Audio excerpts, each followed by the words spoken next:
to T.O.M. Storytelling Hour, June 7th. Welcome everyone. T.O.M. stands for Treasure Our Moments Through Storytelling. We believe in the power of storytelling because it brings us together and moves us forward. Let me introduce our co-host. By the way, I'm Misako, one of your co-hosts, and my co-host Tim is going to make a remark at the end of the storytelling hour, and our MC Asuka is going to be our MC. Take it away, Asuka. Welcome everybody. This is our third T.O.M. Storytelling Hour. Our third. We started in April, we had one in May, and now of course we're in June. Welcome everybody. We were changing our speaker order just a little bit, so I'm going to jump right into our first speaker right now is Julie New. She's the author of The Grief Garden Path, and she's a personal recovery coach.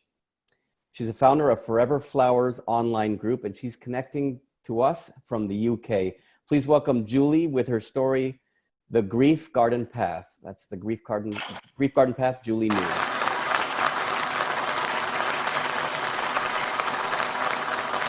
Well, hello everybody, and thank you, Misako, for inviting me here tonight. So the name of my story is The Grief Garden Path, and it's basically this little book, and it's really a book of hope. And the reason tonight we're talking about happiness, and you know, really, what I wanted to do with this book was get across that it's possible eventually to find joy again and your life path. So, and also to get across the kind of for people to feel understood when they have lost a loved one, but also that they understand that process and the kind of emotions that they might feel when they do lose somebody that they love. So my story today is really my journey of writing that book, the reasons behind me writing it, and so on.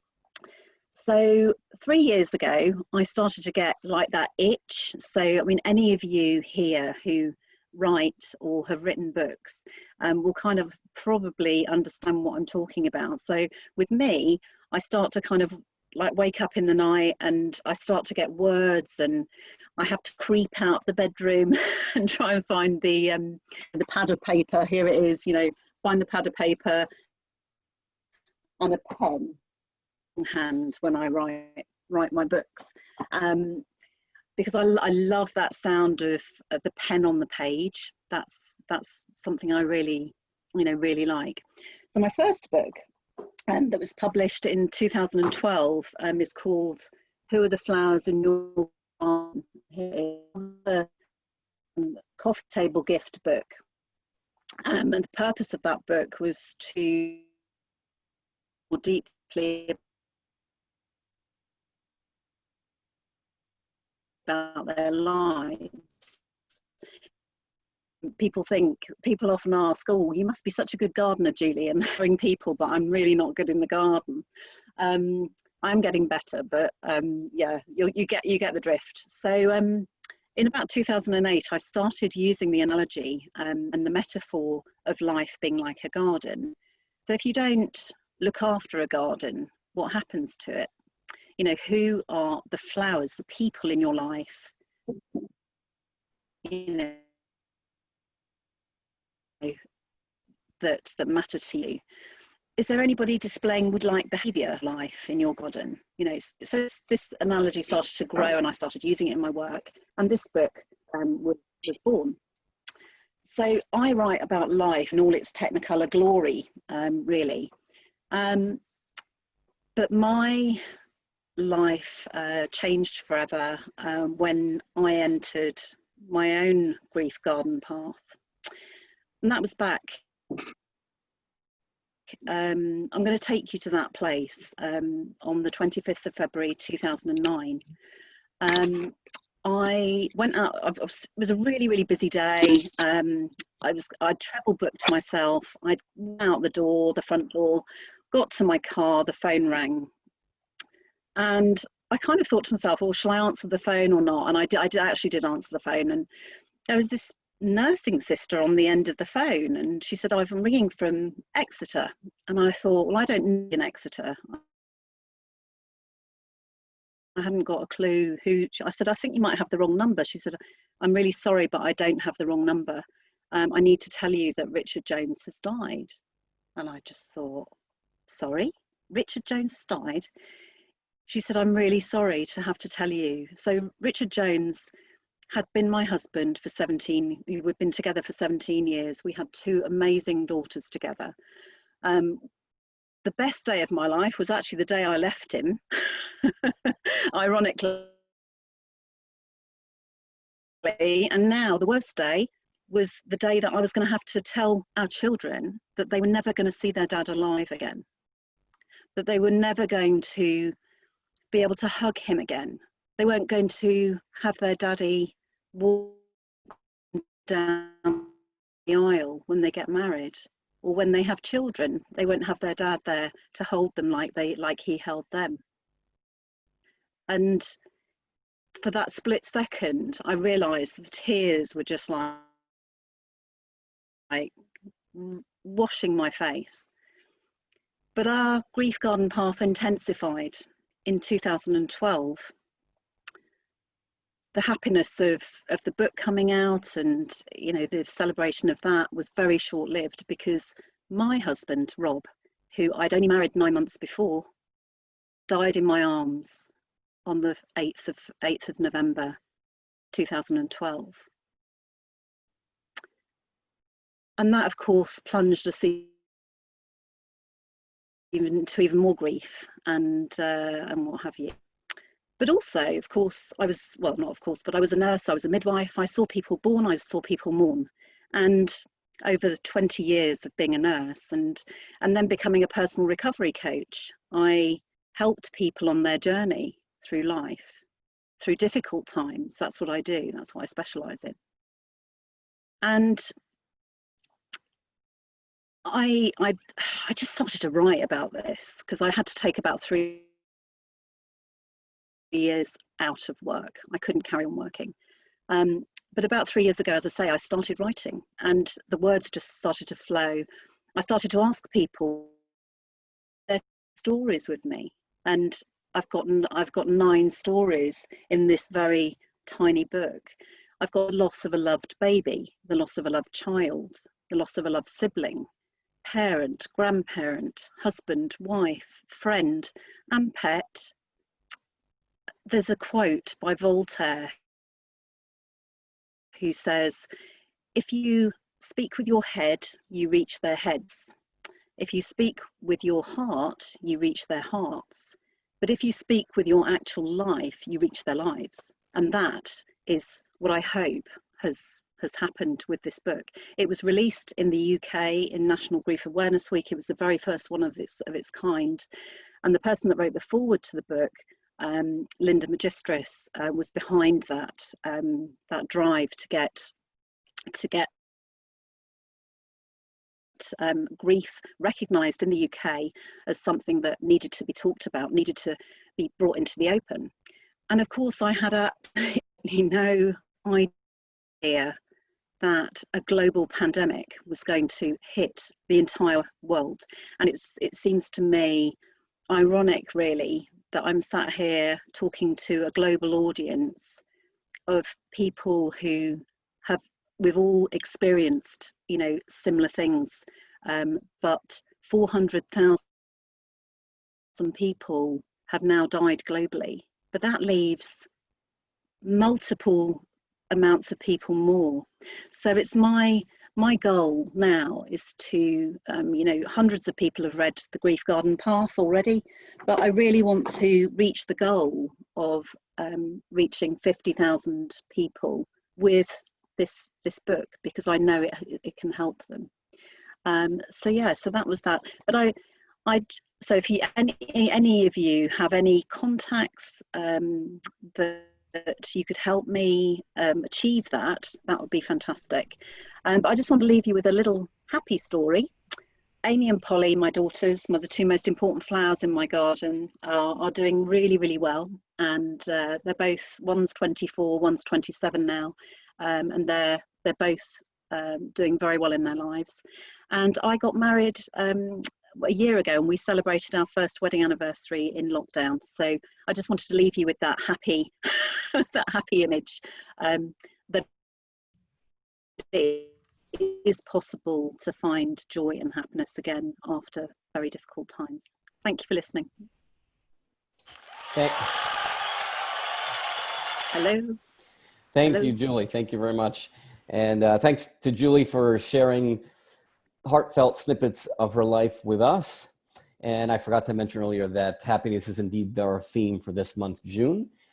And let's go right into our next speaker, Gus Matias.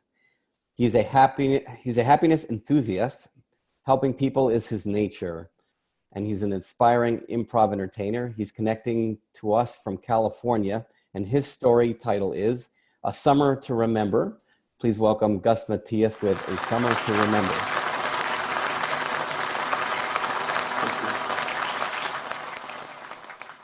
The year was 2007. The location was, as some people know, as the concrete jungle of São Paulo, a large city in Brazil, South America. So there I am, sitting in my classroom while I'm learning English, and just like any other day, very colorless, just practicing my to-bes, my to-dos, my to-haves, my to-travels. Wait, did anyone say travel? Can you think of one of those days where all you really want is a change? Anything else? Something new. Well, it wasn't until recently that I realized how happy of a kid I was. I was so lucky. I had everything. And I'm not talking about material things. But the thing is that at that time, no one actually came up to me and said, "What a happy kid." No.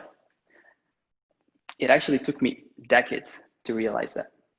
So there I am, sitting in my classroom, completely perplexed by this idea of going anywhere else other than my friend's house, when my English teacher come up to me and ask, "So, Gustavo, what do you think about the idea of doing an international exchange program?"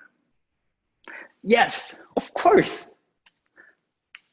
That was my immediate reaction. I really wanted to jump for it, without really knowing what the heck that meant.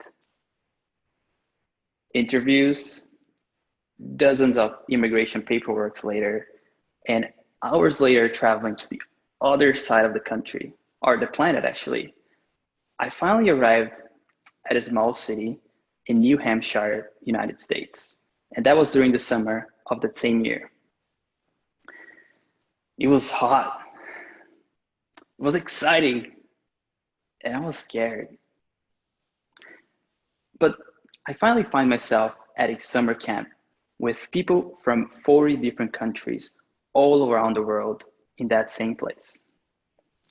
Now, it's interesting to remember that we were reminded that I was in a camp for people that had special needs.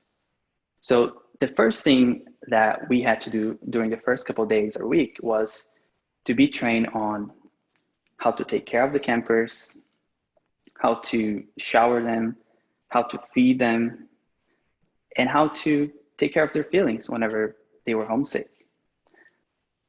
I was 18 years old at the time, and I had no idea what I was getting myself into.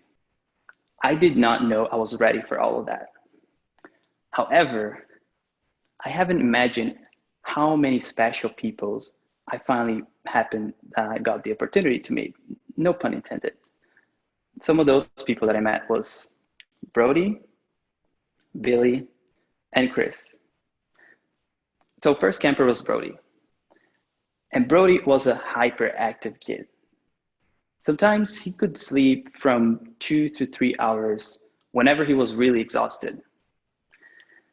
And the things that he would run from one side of the room, he would open and close doors, to the other side of the room, open and close doors, all day, every day. I'm not kidding. So when Billy would run to one side of the room, I would run to the other side of the room. When he ran to the other side of the room, I would run to the other side of the room too. And whenever he barely slept, guess who barely slept too? The gift that I got from Brody was all of that energy that I decided to take with me to in many other aspects of my life. Next came Billy. Billy was such a sweetheart. I still remember to this day, I would be from a distance observing him, and he would just be walking around camp on his barefoot, and he would just be feeling every step of the way, the grass on his feet, the sun on his skin, the breeze on his face. Whenever we would get to eat some food together, he would just be eating so slowly and just really tasting the food. And whenever someone would come up to him and ask, "Hey, Billy, how you doing?" he would slowly and very gently look up to you, open a big and wide smile, and say, "Fine." Billy appreciated every second of it.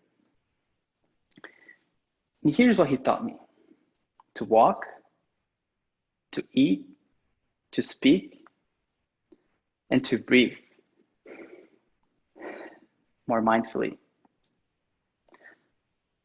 Last was Chris. And Chris was a huge man. He had a job, he could drive, he had a beautiful family with his wife, until a car accident took all of that away from him, including 90% of his ability to move. And here's the thing that really struck to me was that whenever someone would come up to him and just to check in, see how he was doing, he would always answer, "I'm doing fabulous."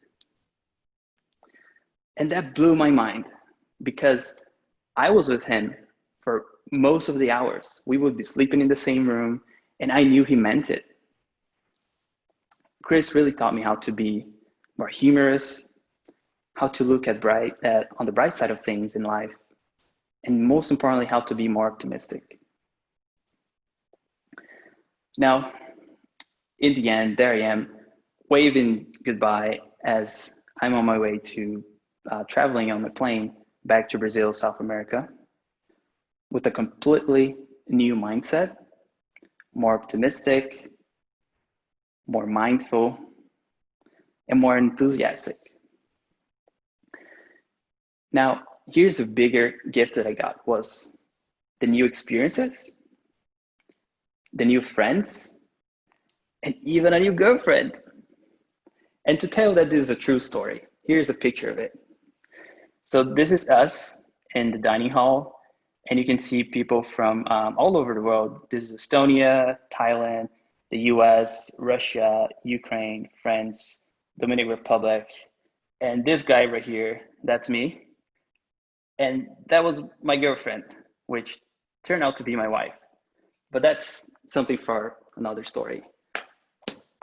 So was that finally when I realized how happy of a kid I was and how lucky I was to have all of that with me? Unfortunately, no. I was too naive to understand. But life wasn't boring anymore because I made a decision to change. And most importantly, I decided to take an action. Thank you.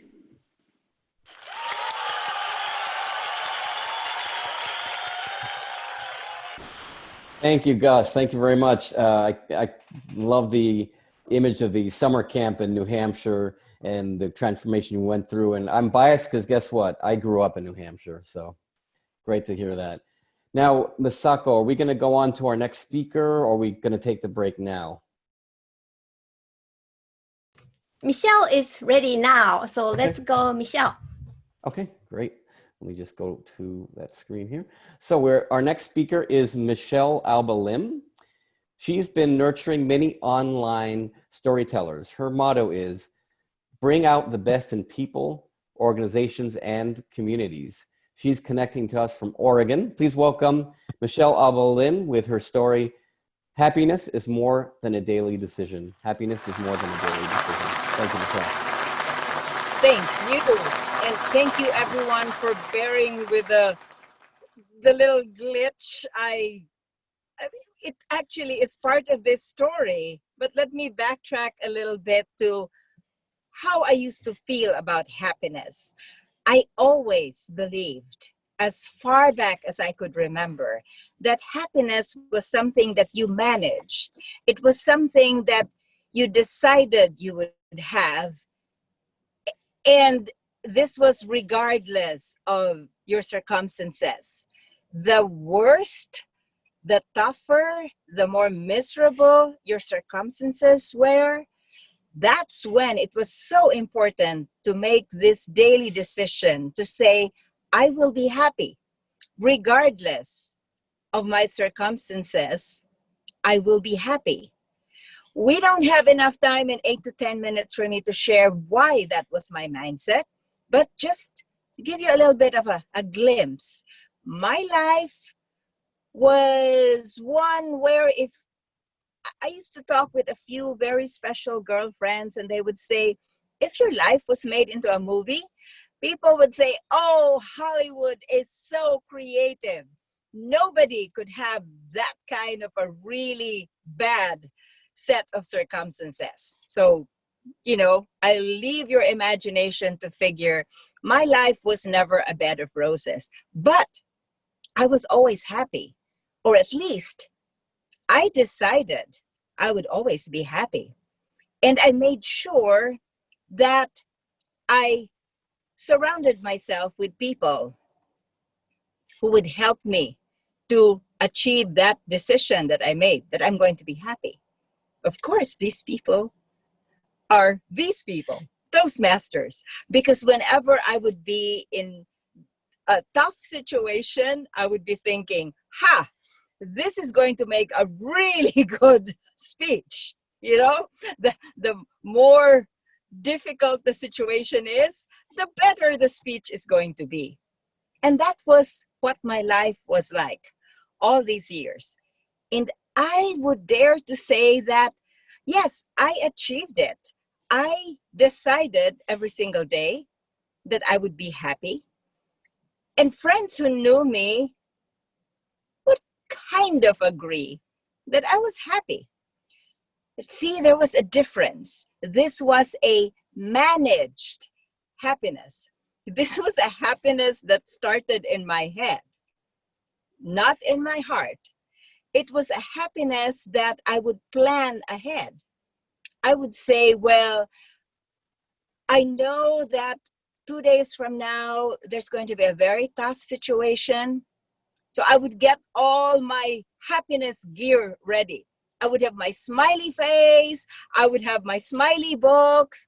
I would have my optimist creed.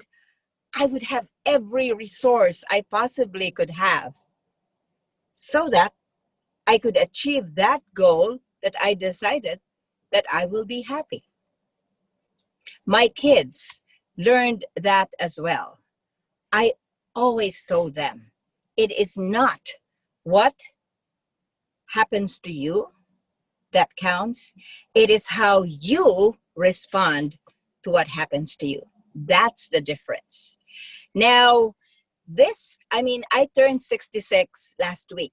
May 26th was my 66th birthday. And the past about 5 months have been some of the most trying times in my life. So I was gearing up towards my 66th birthday, telling myself, okay, I need to plan big time because on my 66th birthday, I'm going to be happy. See, remember, I decide that I will be happy. So I will be happy on my 66th birthday.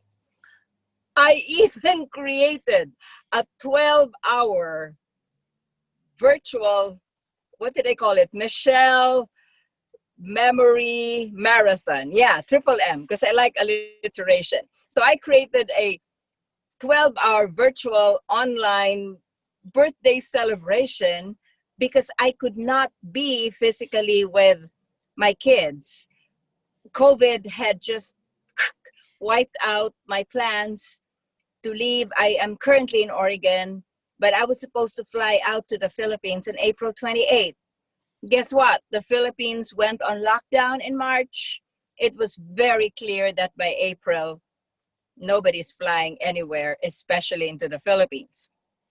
So around that time, I started creating that different direction. I would still be happy, but I would do it online.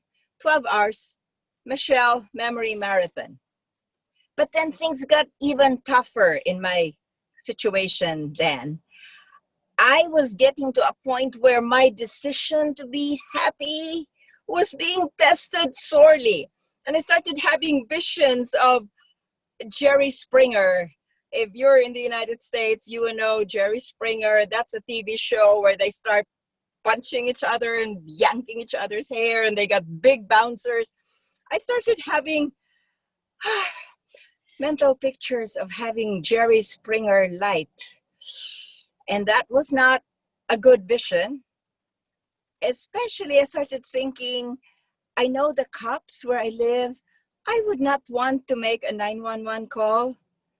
Yikes. Or worse, I would not want somebody else to make a 911 call on me. So, you know, those were the kind of scenarios that I was experiencing on May 13 when I decided, no. Remember, I am the person who manages my happiness. This is not right. I am going to do something. So I went online and I typed the magic words, senior dating.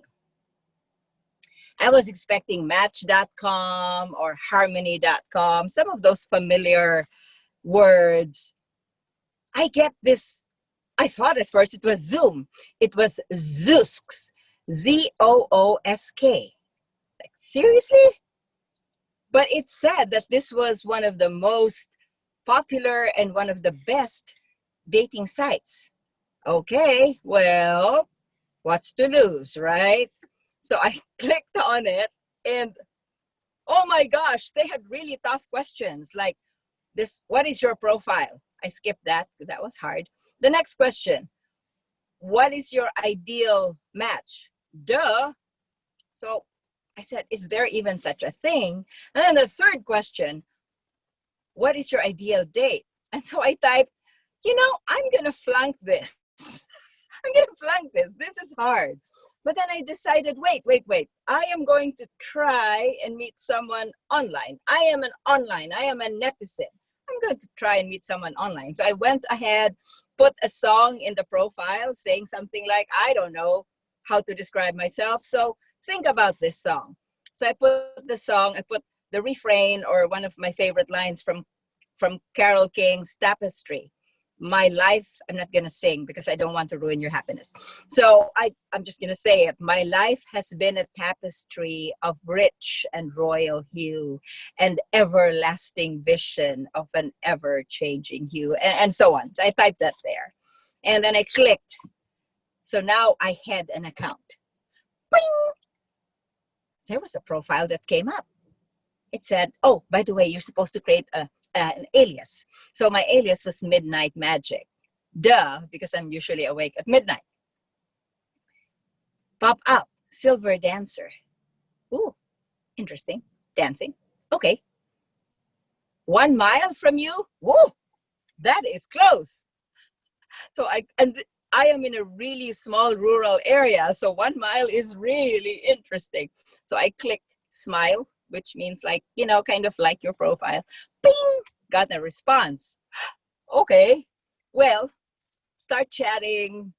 This person says, well, I'm not really familiar with this. Here's my cell phone number. 714 area code. Well, that is my area code. California, here I am in Oregon. So it just goes really fast. And I'm looking at the time. So I need to end this by saying that was May 13. The reason I forgot, I'm sorry, I was late. I totally forgot this because I've been totally engrossed in a new chapter in my life. And I'm realizing, happiness is more than a daily decision. It's finding a person who is gentle, caring, thoughtful, considerate, loving, funny, and so much more, and who doesn't mind that I just ran out on him and his son, because I realized that I am supposed to have a speaking engagement today. So guys, everyone, yes, happiness may be a daily decision, but sometimes it's way more. Back to you, Misako. Thank you, Michelle. Thanks for spreading your happiness and enthusiasm. And yeah, during this COVID time, when you were talking about your family in the Philippines, I was supposed to be in literally about a week from now going to Clearwater, Florida to visit family for my aunt's 50th wedding anniversary. And I'm still trying to get over the disappointment and the almost despair of having that plan canceled. But again, it's how you react to the situation that can ultimately help you with your happiness. Well, moving on to our break. All right. Welcome back, everybody. On to our next speaker, Christy LeRae. She's the author of Messy Miracles, The Unfiltered Truth About Manifesting Abundance Through Depression, Addiction, and Divorce. And Christy is coming to us from Montana with her story, Messy Miracles. Please welcome Christy LeRae with Messy Miracles. Thank you. Hi. Thank you. Now, what if I told you your world falling apart may be the best thing to ever happen? Everyone wants abundance, love, and wealth, and to achieve it, we're bombarded with advice to simply use positive affirmations and believe. Perhaps it's not this simple. Messy Miracles offers a new way to view manifestation. Within its pages, you will discover how to find your greatest joys after surviving your deepest fears, great love after enduring your darkest times, and true wealth after the ashes settle. Life as you know it may explode into a million shattered pieces, so you can put it back together in a new and improved way. In my book, I blend a mix of personal experience, life lessons, and research to help readers discover the miracle in the mess. And I will read you my introduction. I found myself waking up most mornings wishing I was dead. I had a great business, a beautiful home, a lakeside cabin, and a 13-year marriage. Everything seemed fine on the outside, but on the inside, I was severely depressed. I was drinking every evening until I passed out. The weekends were a blur of alcohol from Friday afternoon until I woke up still drunk Monday morning for work. My relationship with my husband was empty, and I had become empty. There was no passion, no intimacy, and very little communication. I had been unhappy in the relationship for years and tried different things to make it better, but it didn't help. I begged for affection and for him to hold me every night. He wouldn't. It had become obvious I was not where I needed to be. The only time in 13 years he really held me was the morning our beloved dog died about 12 years into the marriage. Our drinking was escalating. My husband became even more distant. He started to be very critical of me and cruel. Rude comments on my appearance and disrespectful treatment was the norm. I was reaching rock bottom, as was our relationship. He gave me mean nicknames and spent nearly all his time with his friends drinking. Moreover, I was having health problems, and my drinking was making it worse. My self-esteem was at an all-time low. I hated myself. I hated my life. I felt shame, guilt, self-loathing, worthless, and was severely depressed. I also struggled with my physical appearance. I really didn't think things could get any worse until the night my husband came home drunk and said he was done with me. He had been secretly involved with another woman in his circle of friends, and it had finally gone too far. He told me he fell out of love with me several years earlier and was using me for money. I was devastated. This was the bottom. I could barely breathe and wasn't sure I wanted to. Talk a little bit more in my book about how I got there, and then a lot about the practices that I used to find my happiness again and to dig my way out of it. And from chapter 4, Shortly after I quit drinking the first time, I had the most interesting experience. My husband and I were in the backyard enjoying a beautiful summer evening, and two huge blue dragonflies kept flying up to me and looking at me right in the eyes. I would look right back and wonder. I knew they had a message, but I didn't really understand what it was. A few weeks later, after a cold storm, I found that dragonfly, one of them in my backyard, against all odds, and I still have him to this day. I did some research and learned that dragonflies are messengers of transformation and symbolize change in the perspective of self-realization. Little did I know I was soon to go through the worst and hardest part of my life. That was 2 months before things really started to change. I did just about every online self-help program I could find, read so many books, and did so many different 30-day challenges. And the practices that really got me through were acceptance, forgiveness, gratitude, and love. And I have a little handout I'd be happy to give to anybody with a little more detail on how to apply it in your daily life, because it really did change my life. In my book a little bit later, I wrote, in her constant search to try to find out what was wrong with her, she realized what was wrong was thinking something was wrong with her. And I am going to read just a little bit out of the very last chapter. We are beautiful souls on a human journey. We truly are all connected and one. We are each a spark of the divine. I know this not with my mind, but with my heart and soul. I went to Rhythmia, it's a life advancement center, with the intention to learn to love myself. The answer I received was to love myself in action. Do loving things for yourself. Take care of yourself, your mind, your body, and your heart. Be kind and gentle to yourself in your thoughts and your deeds. I went with the intention to find happiness and lasting joy. And the answer was do the happy things, put up the decorations, listen to the music, dance, laugh, be silly, and do for others. Happiness doesn't just happen. It doesn't find you. You find it when you do happy things.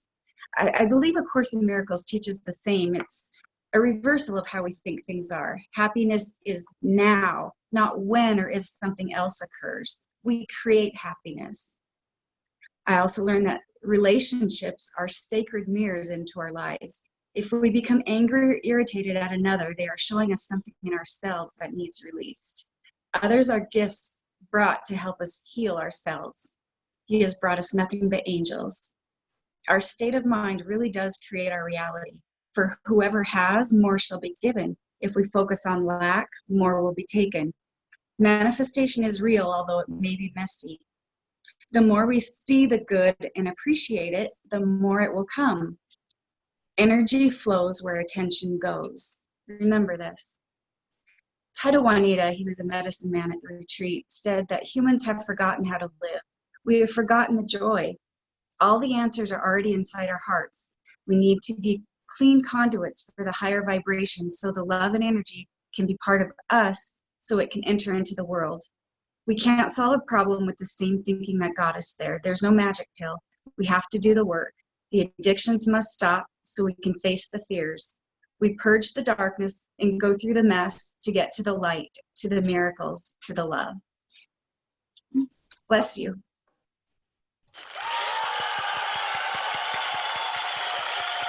Thank you, Christy. Thank you for sharing, being brave and sharing your heartfelt story with us. And yes, this is such a time of transformation, certainly for so many of us during this coronavirus experience. I'd like to take us to our next speaker, Dr.Sunny Fridge. It's been said, if you want to achieve your goals, help others achieve their goals. As the owner of Sunny Fridge Consulting LLC, our next speaker takes great pride in helping others to unleash their potential through workshops, seminars, and coaching. Dr. Sunny Fridge is an award-winning broadcast professional and journalism educator. She is a John Maxwell certified coach, teacher, and speaker, and she is the host and producer of the Facebook show and podcast, Rise and Shine with Dr. Sunny. Season 2 focuses on helping rising speakers, entrepreneurs, and leaders to become better communicators. And her speech title is Be Happy and Live Your Dreams. Please welcome Sunny to Be Happy and Live Your Dreams. Thank you. When I was 5 years old, my mom always told me that happiness was the key to life. When I went to school, they asked me what I wanted to be when I grew up. I wrote down happy. They told me I didn't understand the assignment, and I told them they didn't understand life. That quote is often attributed to singer-songwriter John Lennon, and I can relate to the idea of wanting to be happy. As I grew up in New York City, the Big Apple was filled with millions of people who relocated from around the world to live the American dream. Raise your virtual hand if you are using your gifts and talents to achieve a dream. I know you are. You're writers, you're authors, you're helping to make the difference in young people's lives. It's great to be among so many dreamers, and you may be surprised which location has the most dreamers. It's not New York, it's not Hollywood, it's the graveyard. So many people die without accomplishing their dreams. Motivational speaker Les Brown says the graveyard is the richest place on earth because it's there that you'll find all the hopes and all the dreams that were never fulfilled, the books that were never written, the songs that were never sung, the inventions that were never shared, all because someone was too afraid to take that first step to carry out their dream. Fellow storytellers and dreamers, if you died today, what ideas, what gifts and talents, what dreams would die with you? I'd like to share some ways to be happy and to live your dreams. I believe God's gift to us is life, and our gift to God is what we do with our life. I believe we all have a purpose and the potential to live our best life. And as an educator and entrepreneur, I work with clients, and I've found 3 common reasons why people have trouble living their dream. Some people have been discouraged by others. Some people have been held back by past disappointments, and some people lack the confidence needed to pursue their dreams. And without confidence, most people lack the follow-through. It's easy to have $1 million idea, but you've got to have $1 million action plan. So if you know that you have a dream, perhaps your dream was to write a book or start a business. Maybe it was to become a professional speaker, but you gave up. But I have to tell you, it's not too late. Thanks to the John Maxwell team and Toastmasters, I'm living my dream as a presentation skills coach. And my passion is empowering speakers and entrepreneurs and rising leaders to take the stage confidently and share their message with the audience that they are called to serve. And I host a show on Facebook and podcast, and it's called Rise and Shine with Dr.Sunny. Season 2 is dedicated to public speaking. Did you know when you Google the phrase presentation skills coach, there are over 82 million results? 82 million? If I didn't believe in myself, that would be enough to make me pack up my tips, tools, and techniques and take a seat in the audience. But you know, this game of life, it's not a spectator sport. You've got to be in it to win it. And it can get a little lonely sometimes working from home due to COVID-19. I don't get many guests, but I recently had an unwelcome visitor. I was having a conversation with myself, and just as I was getting my mindset right, there was a knock at the door. I peeped out the window. It was fear. That mind monster had the nerve to be wearing a face mask and gloves. I asked Fear, "What do you want?" Fear looked me in the eyes and said, "Who do you think you are? You go around with your microphone and you interview all those authors and Toastmasters and speakers, and now you're trying to train on Zoom? You don't have the right skills. You don't have the right qualifications. And what about the time you failed?" I thought about flashbacks of discouragement and disappointment. And I thought about when I let fear overcome me because I had lacked confidence trying to chase my dream. But then I also thought about how after 15 years as a journalism educator, there were leadership changes and my contract was not renewed. I was no longer training people, my students, to be communicators and speakers. And it was a difficult time in my life. But I thought also about how, as Dr. Willie Jolly says, sometimes the setback can be a setup for a comeback. And I had to do what I always told my students, and that was to dream big. I don't know what you're going through, but if you want to be happy and live your dream, you've got to grab your fear and grab your faith and make your faith bigger than your fear of failure. Studies show that the brain doesn't know the difference between a truth and a lie. So what you say and how you think impacts your belief of who you are. It was Henry Ford who said, whether you think you are or think you aren't, either way, you're right. But the good news is we can train those mind monsters. We can retrain our brain. The next time that mind monster says to you, who do you think you are? Repeat what scripture says. I am fearfully and wonderfully made. I am good enough. I am a success. But to live with success, you've got to have a dream team. People who surround you and aren't afraid to let you rise and shine. Who's on your dream team? My dream team is filled with people who help me and who aren't afraid to tell me when I'm not right or when I am. And sometimes you have to find people who believe in you, even when you don't believe in yourself. When you need to believe in yourself, you have to understand that you have value. Let me use this $20 bill as an example. Anybody want this? If you saw someone waving this, how about if I scrunched it up? What about if I did this? Would you still want it? Put in the chat why you would still want this bill.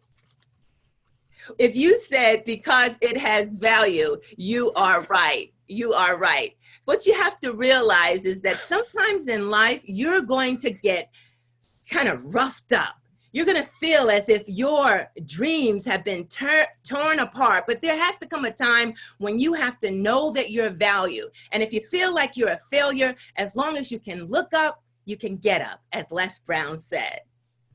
I'm reminded of a dream by Harriet Tubman, and Harriet said, the world belongs to the people who have the biggest dreams. And one of the biggest dreamers the world has ever known is Dr. Martin Luther King Jr. Not only did he have a dream, he had a plan, and he had a dream team at the March on Washington. He didn't need Facebook or Twitter or Instagram to get his followers. Not only that he believed in his dream, he dared to dream, and he achieved his dream, and his dream lives on. Let that be our inspiration. I encourage you, even in these times of uncertainty and social distancing, encourage someone else to be happy. As it was said, happiness is a state of mind. Encourage people to keep on dreaming, keep achieving, keep on living your dream. Be happy and live your dream.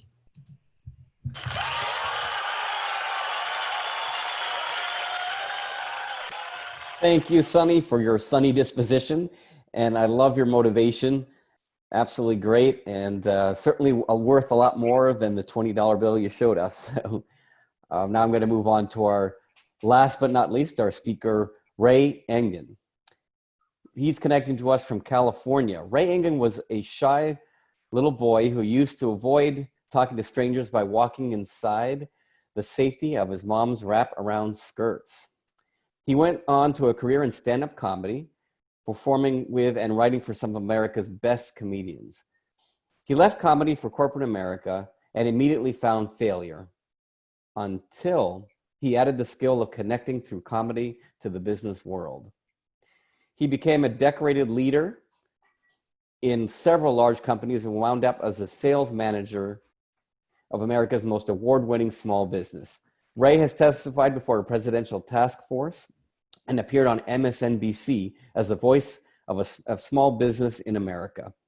Before COVID-19, Ray gave workshops around the country teaching America's business leaders how to create better, happier, more productive workers through humorous storytelling in the workplace, and with his program, Leadership Through Laughter. Today, he goes on Zoom just to hear people say, "George, you're on mute. Unmute yourself." Here's Ray Engen with his speech, Shoebox Billy. Shoebox Billy, Ray Engen. Thank you, Ray. Imagine the unbridled joy of a 6-year-old boy just living his dream. My best friend, Shoebox Billy, stood 4 7/8 feet above the surface of the planet, beaming, holding court from what he called his mansion in the sky. My dad called it a tree fort. My mom called it a disaster waiting to happen. But Shoebox Billy was our neighborhood scientist, a red-headed, freckled-faced, charming genius that could often be heard arguing, if orange is a color, then so, if orange is a flavor, then so should be purple.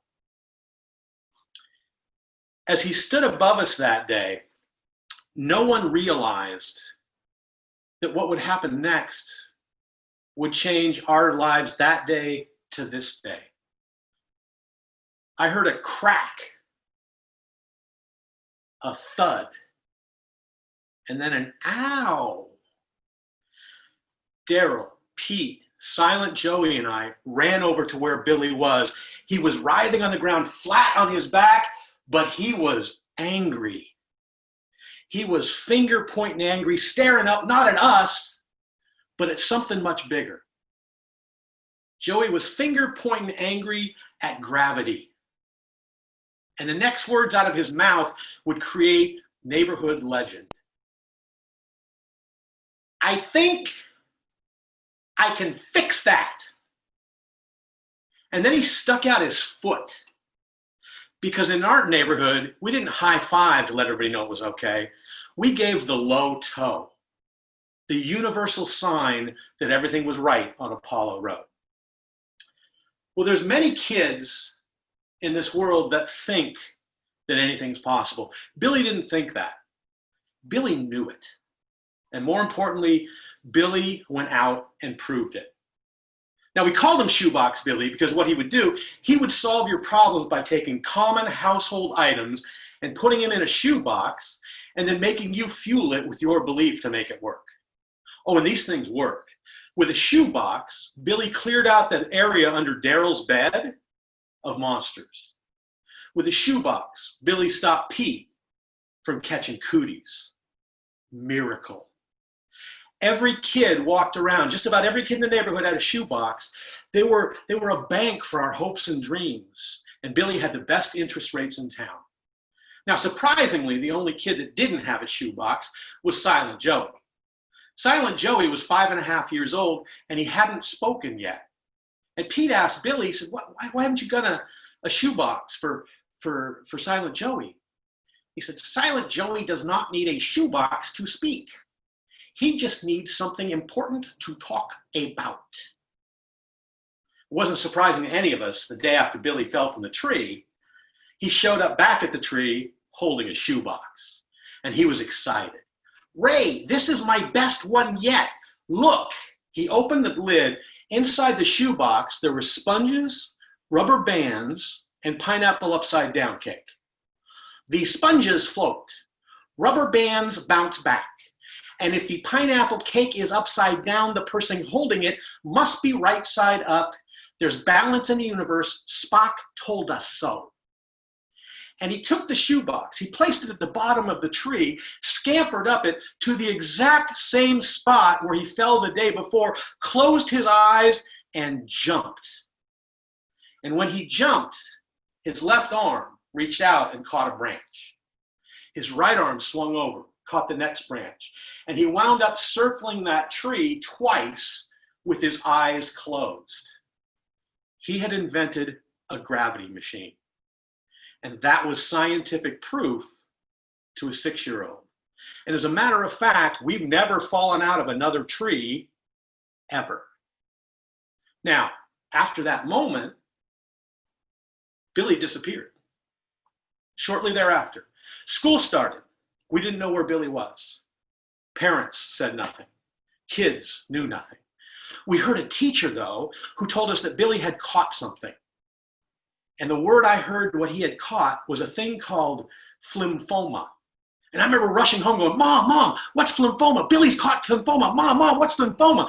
I was excited because if Billy caught it, it had to be terrific. My mom cried. It was the first time I'd ever seen that. And she did the mom thing where she pulled me in at the same level. And she said, Ray, Billy's going to get really, really skinny and he's going to lose all his hair. And then the doorbell rang and severe knocking on the door. And I jumped up to go get it. Well, it was Daryl, it was Pete, and it was Silent Joey. And Daryl looked confused. Pete was crying. Silent Joey looked angry. And I didn't know what to do. And somehow, something happened we had never witnessed before in our lives. We heard the sound of Silent Joey's voice. I think I can fix this. Get a shoebox. So we grabbed a shoebox and raced off to build Billy's lymphoma-curing, thought-provoking shoebox machine. And the first thing we did, because Daryl's mom always said that the problem with skinny people is they didn't eat enough chocolate. So we threw 16 pieces of chocolate into that shoebox. Well, it was 20 when we started, but you get hungry building these things, right? Next, we had to race off to Barber Bob's. Barber Bob, can you shave our heads and give us back the hair? We are going to create a shoebox curing lymphoma machine.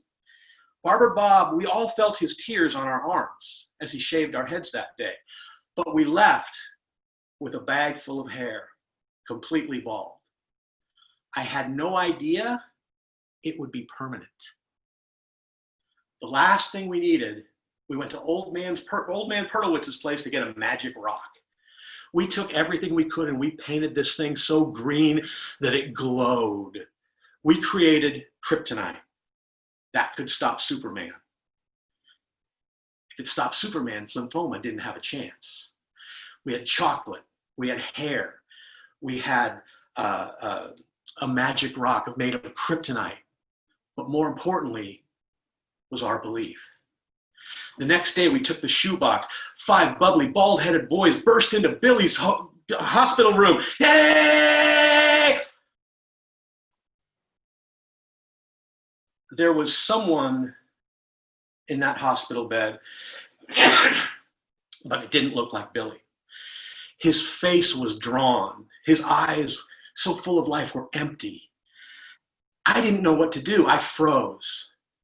But Silent Joey took the shoebox out of my hands, walked up to Billy, and said, "We have built a lymphoma-curing shoebox machine. This is for you. Now you will be well." I guess once we started Joey talking, we couldn't get him to stop, right? Billy took the box and looked confused. He looked inside, and then the corners of his mouth, they started twitching. I was like, "What's wrong with him?" And they twitched a little bit more, and then all of a sudden, it started to turn upward. And the smile grew, and it went in up past his ears and into his eyes. And pretty soon, Billy was beaming just like that day he was standing in the mansion in the sky. But more importantly, from the corner of his hospital bed, out worked his foot to give us the low toe. That was the universal sign everything was okay. The 5 people in that room knew that Billy would be okay. But the doctors disagreed, and they give Billy 6 months to live. And you can't always get what you want. But today's not one of those days, because doctors had to eat crow that day, and they called Billy's recovery a miracle. Billy calls it scientific proof of belief. We gave Billy a shoebox, and he fueled it with his belief to make it happen. He used the power of his belief. That little smile you felt in your heart when you just found out that Billy lived, that was Billy getting in there and put a little belief back in you. Today, Billy makes shoe boxes for anyone that wants them. He owns a shoe store. And when he walks back and he sees the inventory, he doesn't see inventory. He sees stacks and stacks and stacks of hopes and dreams. And if you buy a shoebox with shoes in it from Billy, he probably would ask you 3 questions. He does this quite often. Is there a mansion in your sky that you haven't lived in yet? Are there trees you still want to climb? Is there anything in your life you think you can fix? If so, then what belongs in your shoebox? Figure that out, and life will give you Oscar.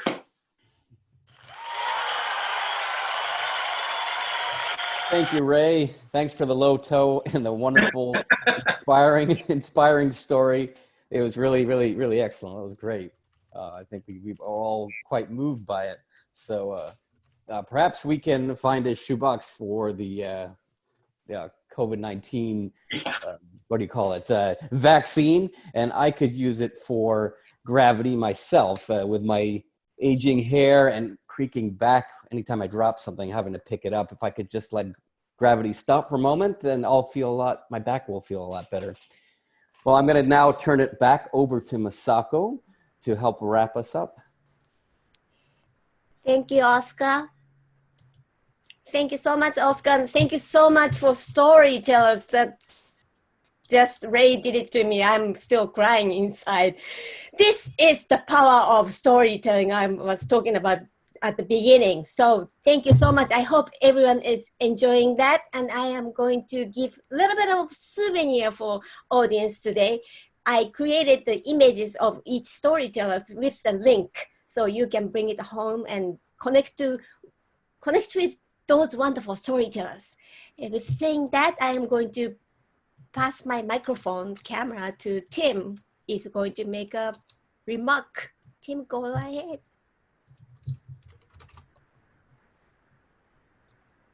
I can't hear you, Tim.